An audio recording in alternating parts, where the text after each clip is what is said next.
Hello and welcome back to Stop and Go F1 for this, our preview for the penultimate race of the 2024 season, the Qatar Grand Prix, the final sprint race weekend of the season. And we may have crowned our Drivers' World Championship, but there's still quite a bit up for grabs. The Constructors is still there. F2 champion still available. The second ever Formula One Academy champion still up for grabs, as well as 2 race wins, a pole position, a sprint race. Who's going to top FP3? There's so much yet to come in the world of Formula One. We're going to go over all of it here in this video.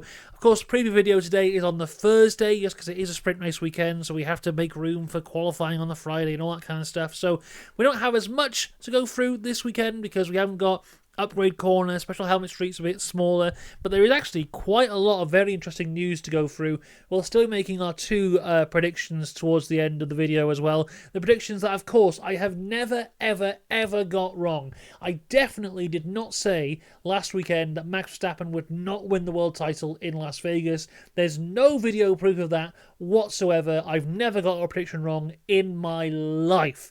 Before we get into any of this, I feel I should say that this is the 3rd attempt at me trying to record this preview now, and every other one has had audio issues.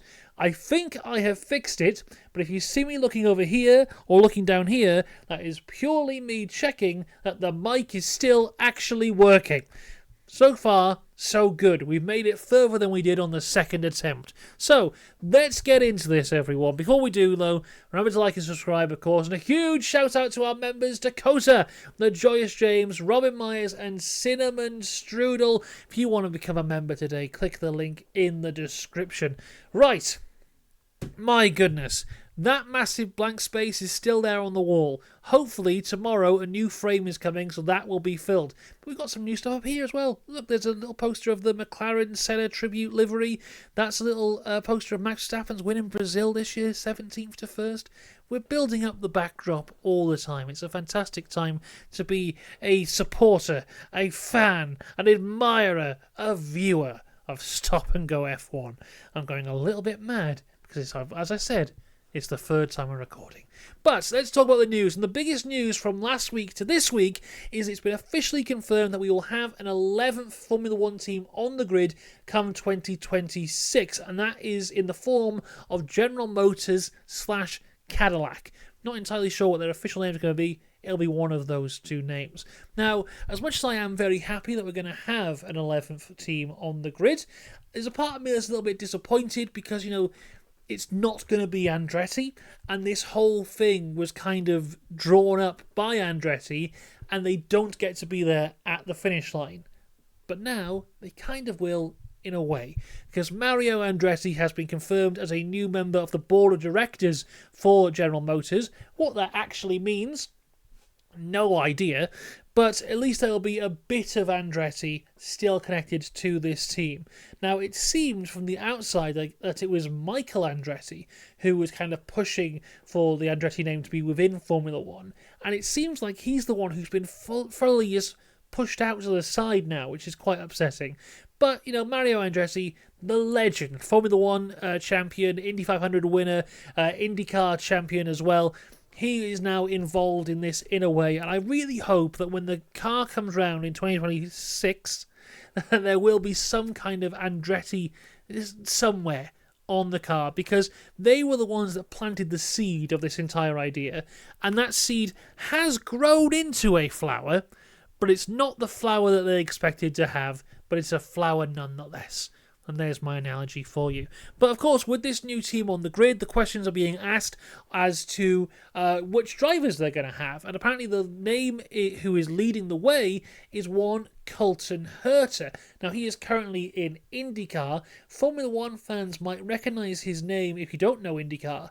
His name was being thrown around a lot a few years ago for the AlphaTauri seat. Now, I remember this was a time when I think it was when Nick de Vries was there, around about that time when they were really starting to struggle with their second seat, the struggles that continue to this day. And at the time, they were told no because he didn't have the super license points, and that brought a whole debate up to the front of like, do the FIA undervalue IndyCar in terms of super license points, which they do. But now his name is being thrown around again to be potentially part of this GM Cadillac team. Now the question again will be asked, super license points. Now you need 40 super license points, I believe it is, to have the super license to compete in Formula 1. And the way that works is you need 40 points over the last, I think it's 3, maybe 4 years. You need it in a space of time. You must have earned those points to get your super license. Now you can do that by like being in the top 3 of the Formula 2 Championship, but in IndyCar it's a bit different because, as I said, they undervalue everything there, so it's a lot harder to get a super license to compete in F1 if you're coming across from IndyCar. Colton Herta, though, has had a good year this year in IndyCar. He currently has 39 super license points, so he is 1 point off of being able to compete in Formula 1. So as of right now, he is still not eligible for that super license to compete in Formula 1. But this is a team coming into 2026. So if Colton Herta was to have a successful IndyCar campaign next year, then he would undoubtedly have the points to be able to be on the F1 grid for 2026. So it's kind of those, it reminds me of Logan Sargent a few years ago when he came into Formula 1, because Williams kind of announced him as their guy before he'd got enough points, and he went into that Abu Dhabi race of F2 that year, hoping to finish in a certain position to get the points to go over the line, which of course he did. Now Colton Herta has had a very good IndyCar season, as I said already. I cannot remember exactly where he finished. I'll look that up in the background. But if he was able to replicate that in 2025, there's no doubt he would have enough points to be in Formula 1 for 2026. So if that is the guy that they're looking for, I think it is a possibility. He could definitely do it. So in 2024, for IndyCar, he raced with Andretti. He finished second in the championship to Alex Palou. So yeah, a great season for him. And yeah, I think it's a hell of a lot more likely for Colton Herta than it was a couple of years ago. So that is one to keep an eye on. But of course, there are 2 seats there. And long-time viewers may remember at the start of this year, I released a video of who I thought where the drivers would be in each team for 2025. Now, it is one of the worst predictions I've ever done. It's aged terribly, but in there I do talk about Andretti because if the possibility of them being in 2025 came round. And at that time, I think what I said is they should have an American driver and Sergio Perez. Now, Sergio Perez, we'll talk about him more in a little bit, trust me. But I think having him in this team would be fantastic. You get a driver who's incredibly experienced. You get a driver who has a hell of a lot of sponsorship money behind him. You have a driver with a huge fan base in Mexico. They love him there. They treat him like a god. You would get all of that, and you get a driver who is coming from what is arguably the best team on the grid, or at least has been for the last few years. Not the best team as of right now, but has been for a little bit. You'd get all of that in there right now, and I think if Checo was to go to GM, I think that would be comparable to when David Coulthard left McLaren to join Red Bull at the end of his career. You have someone coming in who has that experience, has that credibility, maybe hasn't been as great in recent years, but has also got experience of driving in a midfield car. And, if you look at Sergio Perez and those Force India Racing Point days, or even going back to his early Sauber days, my God, he was incredible. So if they were able to get that mid-card racing Sergio Perez out of him, build up his confidence again, and have him help this team, I think he would be a fantastic addition to that. Then you got that whole North America, South America thing going on. I think that would be a good way for Cadillac to go. That's the way I would go if I was them. But of course, I am not. But that's enough about 2026. Let's look again to this weekend because, as I said, Drivers' World Championship, that was sewn up last time out. This weekend, we can sew up the Constructors' Championship if McLaren do very well. It's looking unlikely, but it's not impossible. So McLaren can win the Constructors' World Championship for what I believe is the first time since 1998. They can win it if they score 20 more points than Ferrari and do not lose 9 points to Red Bull. Now, if I'm McLaren, I'm not even thinking about Red Bull. They're out of this. It doesn't matter. Ignore them. The ones we need to focus on are Ferrari and scoring 20 more points than Ferrari. Now, we come into this race here with McLaren having one of their worst race weekends of the year in Las Vegas. I can't remember the exact points that they scored. I will look it up for you, of course. But I believe it was the third worst race weekend for them of the year. And when you take into consideration that, at the start of the year they weren't that great, that really tells you where they are. So last time out in Vegas, they scored 15 points in total. The only race weekends that were worse than that were Japan at the start of the year, which was 14 points, and then Bahrain, the first race of the year, which was 12. So from the fourth race of the year to the 21st race of the year, they had not scored less than 22 points in Mexico they got. But yeah, Vegas only 15. Meanwhile, Ferrari scored a big 27 points. So at the minute, they're to and fro in every weekend as to who scores more points. It's a great battle we've got here between Ferrari and McLaren. Now, I'm going to go out on a limb again and say that I don't think McLaren do so up for the championship this weekend. I would go out even more on a limb and say that I do think that Ferrari might get this. I think it's looking good for Ferrari. The only thing that could tip it in McLaren's favour is the emergence of a Ferrari civil war, which might be happening. Now, we spoke about it in the race reactions about Charles Leclerc's very angry radio message. More has come out about this, and apparently it's just all surrounding team orders, as these things always tend to be.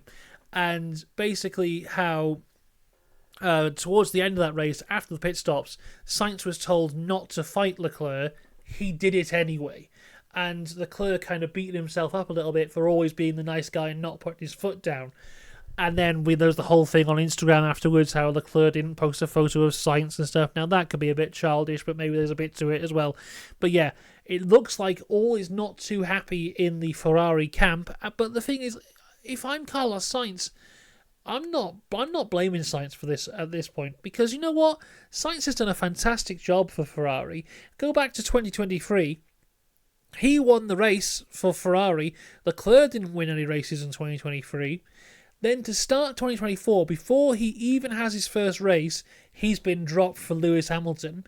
He comes in through this year. He's not been as good as Sainz. He's not been as good as Leclerc. No doubt about that. But still done a very good job. Took their first win of the year in Australia a couple of weeks after having appendix surgery. And then he's going into these last two races with Ferrari in what could be his final two races of his career with a competitive car. So, Sainz going for the podium or going for wins doesn't shock me whatsoever, and I don't blame him for doing it at all. Ferrari have already got rid of you. They're not going to fire you twice. Go for it, mate. Why not? But then I also understand where Leclerc is coming from, because he has always played the team game. Since day one, he's played the team game, and he's been this lovely, nice guy. And, he's got wins, he's got respect. But is it going to win in World Championships if he doesn't have that killer instinct that we've seen so many times from a Verstappen, a Schumacher, a Senna, a Prost? That kind of thing we're talking about. And then next year, your teammate's not Carlos Sainz anymore. Your teammate's Lewis Hamilton. And Lewis Hamilton's not going to come into Ferrari to be a second driver. So are we seeing the emergence of a new Charles Leclerc coming into 2025, where he's going to be like, right, Lewis, you're coming into my team now? And that's maybe what we're seeing here. And going into these last two races, it's Carlos Sainz fighting to have possibly one last win of his career, and Charles Leclerc trying to firmly say, this is my team, Lewis. So that could combust and potentially cost Ferrari the Constructors' title here.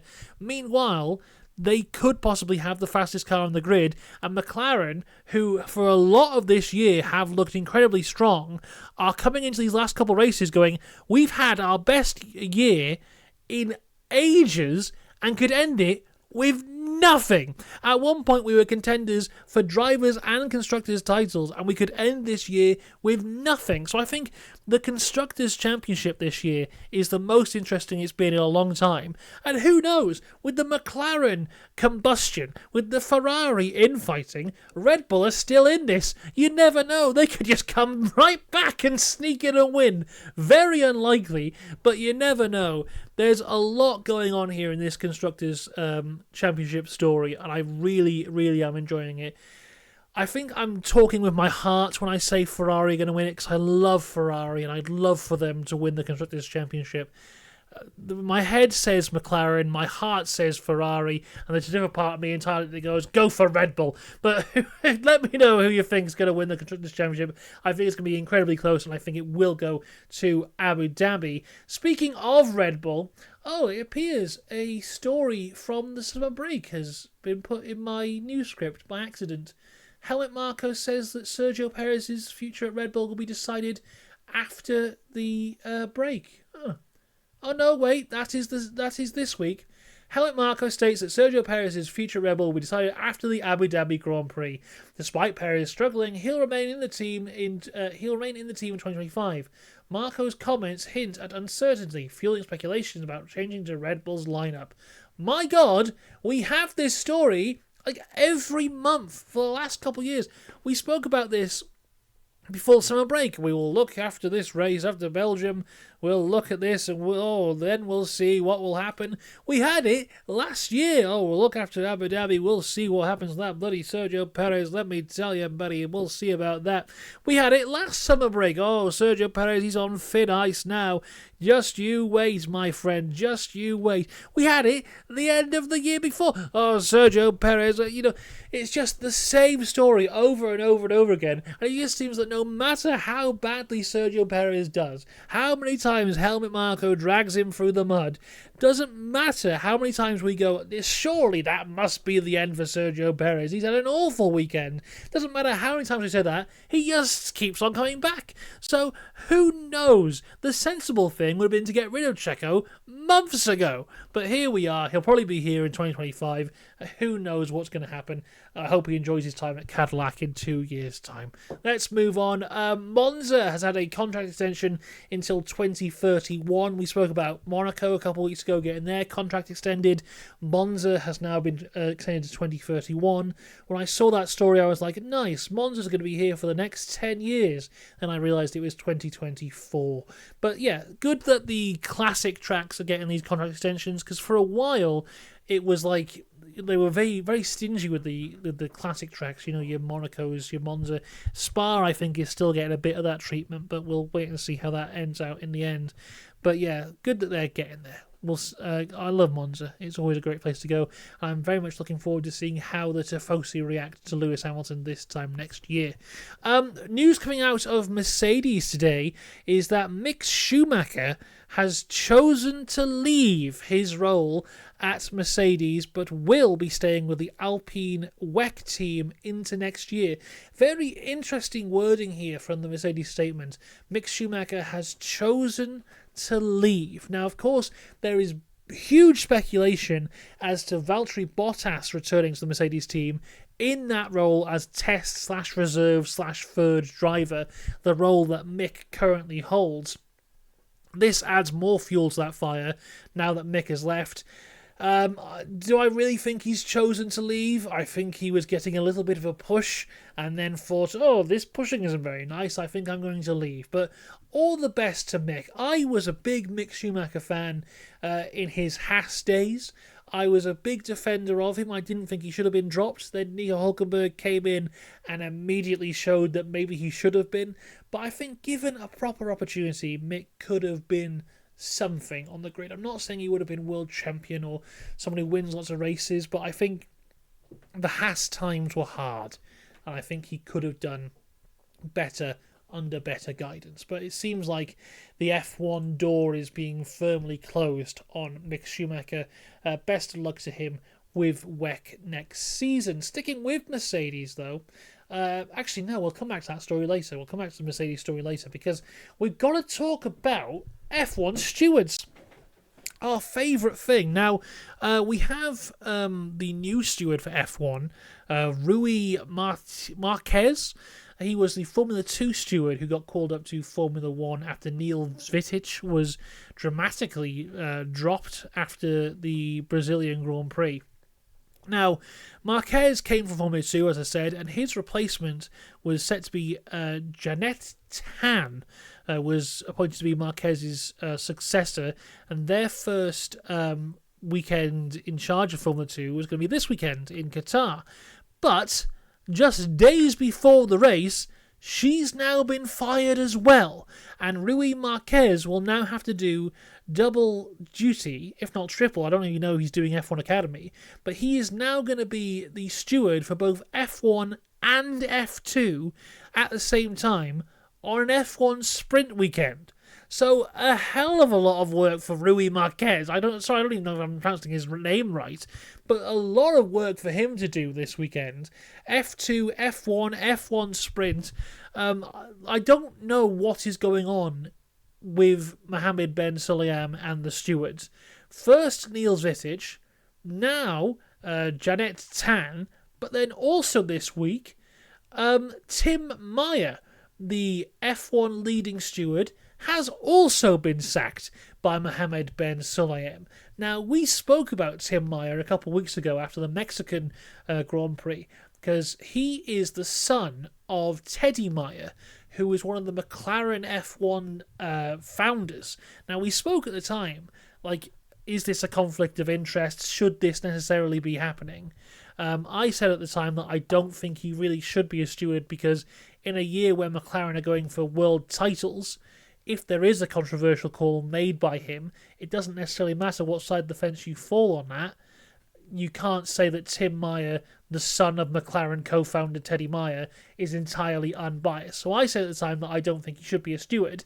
It seems like Mohammed Ben Sulayem is an avid viewer of Stop and Go F1. He agrees. He's fired him. It's a bit of a mad one. The Mail reported that it was US promoters, comments by US promoters upset Ben Sulayem and caused him to fire Tim Meyer. Don't understand that one. But unlike Neil Svitic, who got fired and then went, oh, by the way, they said I quit, but I didn't, I was fired, now I'm disappearing. Tim Meyer has not done that. Tim Meyer has got a lot to say, and this is what he said. So Tim Meyer had this to say on his sacking. There aren't a lot of platinum level FIA race directors, which is the FIA's highest level of certification. I am one of them. It's a lot of work, and if you're doing the job right, you wake up every day with an ulcer thinking of various things you need to be thinking about. They, the FIA, are not doing themselves any favour. They are literally running out of people to do these jobs. He then went on to talk about the whole swearing thing that's been happening in F1 at the minute with fines and community service. He said that this was implemented by the FIA president, Mohammed Ben Sulayem. He said his view is that the drivers need to be penalised for swearing. That's his view, and what has happened since reflects that. There are times when he has directly involved himself in making his views known, not with the stewards directly, but via his staff. Part of the job of the stewards is to enforce the FIA's policy on the rules. Technically, bad language is outlawed, so it's not unfair. Whether it is sensible that we should be chasing drivers for rather mild swearing is another matter. Most drivers, English is their second language, third or fourth language, and every go-kart kid in the world is every go-kart kid in the world, its first word they're taught in English is swear words. There are other ways of handling this kind of things, unless your desire is to flex your muscles. So a bit of a jab there at the end. But this is not where he finished, because he then confirmed to the BBC about how he got fired himself, and he was told that he was fired by text, not from Mohammed Ben Sulayem, but from one of his assistants. And he went on to say, for a federation that relies on volunteers, to fire someone by text, someone who has made a significant contribution, does not speak well of the management of the federation. So Tim Meyer has been fired and has come out swinging for everyone. And I love it, I've got to say. So, man, there's a lot to get through here. But yeah, I don't know what's going on. That's the third race steward that has been fired in the space of a month. And like he says, there isn't a lot of people who can do these jobs. So I'm not really sure what's going on. Every time we hear about something happening with Mohammed Ben Sulayem, it doesn't sound great. And this is another one that doesn't sound great. Let me know what you think on this. We're moving on, everyone. We're moving to everyone's favourite place. It is Special Helmet Street. But now this week, we've only really got one special helmet to talk about. And it was one that was revealed in Las Vegas. But we also have got a special race suit, which is ever so exciting. What's also quite exciting, everyone, if you're watching this on the YouTube, the other day I was messing around with OBS, and normally I just click a few buttons to display what's on my screen here. But I have found something here that if I click it, not only will it do a cool fade transition, it will also put my camera in the bottom corner of the screen so you can still see me whilst I'm talking. Here we go, everyone. Hold on, this is going to be an experience as we turn to the second screen.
The main camera, another fade there. I have a little Max Verstappen right here for you. So let's just put him here. Will it focus? I don't know if it will. But even in blurred mode, this will maybe jog your memory. It was like a weird dark blue and gold. Some people loved it. It wasn't for me. But this...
for Mercedes this weekend.